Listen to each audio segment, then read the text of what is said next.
Hey folks, it's about time to do a 30,000, actually about 31,000 mile review on these Cooper Discoverer STT Pro tires. You know, I've been looking at some of the reviews on this tire, and what I've noticed is that most folks aren't reviewing it after about 15,000. Lots of, oh, I got a couple hundred miles on it, got 1,000 miles on it, whatever. But these are at actually about 31,000 miles right now. And you know, they look pretty good. Sidewalls look great. And the other thing I wanted to talk about before we get into the wear on these tires is the question about snow and ice. Well, I'm reading some reviews again on this, and I don't see too much. In fact, some folks say, well, it's not really a dedicated snow and ice tire, therefore it probably doesn't do very well. That seems kind of silly to me. So let me give you some experience. So this has been through several years of winters, snow and ice. And the tires do great. They really dig when you need to go. They dig in and they get you where you need to go in a straight fashion. I will say this though, you have to understand how to drive on winter snow. You don't gun the engine, you don't try to accelerate super rapidly, give extra time for braking, all those sorts of things. That's just common sense when you're driving, and you got to expect your tires to perform well when you drive reasonably. And so, snow, deep snow, icy situations, these things go into four-wheel drive, but they get me where I need to go and back safely.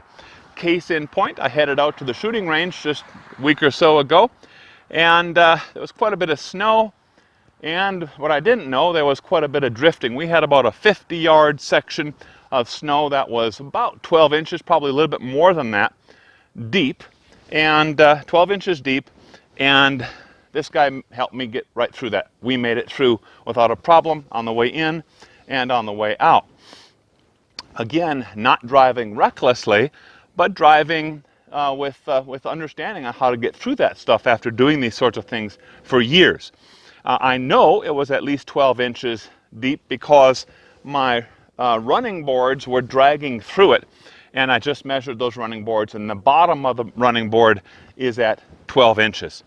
So let's talk about wear on these tires. They still look pretty darn good, but when I compare these tires to when they were first installed, I noticed I lost about an inch in total height, 3/4 of an inch or so.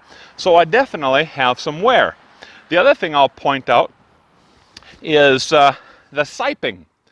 Notice, and we'll get a nice close-up of this, notice we have this, oh, I don't know, sort of a W type of shape here, I guess you could say.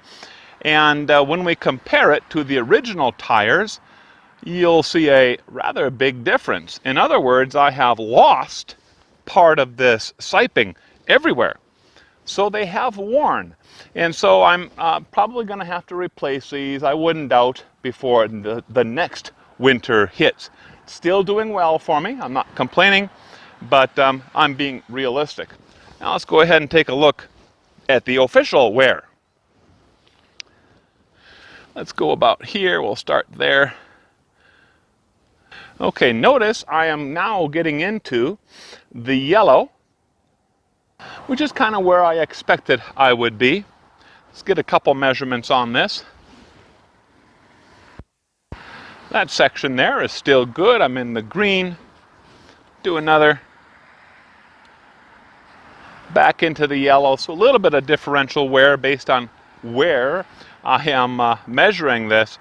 But I'll tell you, you know, 30-some thousand miles on these tires, and you know, it almost seems like if you get a tire that's rated for 60,000, 65,000 miles, just about cut it in half, and that's what you'll really or practically get out of that tire. I suppose at 60, 65,000 miles, this will get down to the red and no longer be street legal.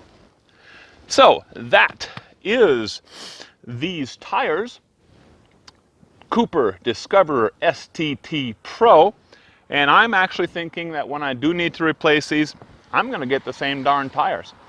I did look at some other tires, looking at some BF Goodrich tires, looked at some Nitto grapplers, but right now, based on the reviews again, I'm going to stick with these guys. Hey, I'd love to hear your comments, your ideas. If you have some questions, leave them in the comment section below. If you have some suggestions, I'd like to hear that as well. Thanks for watching.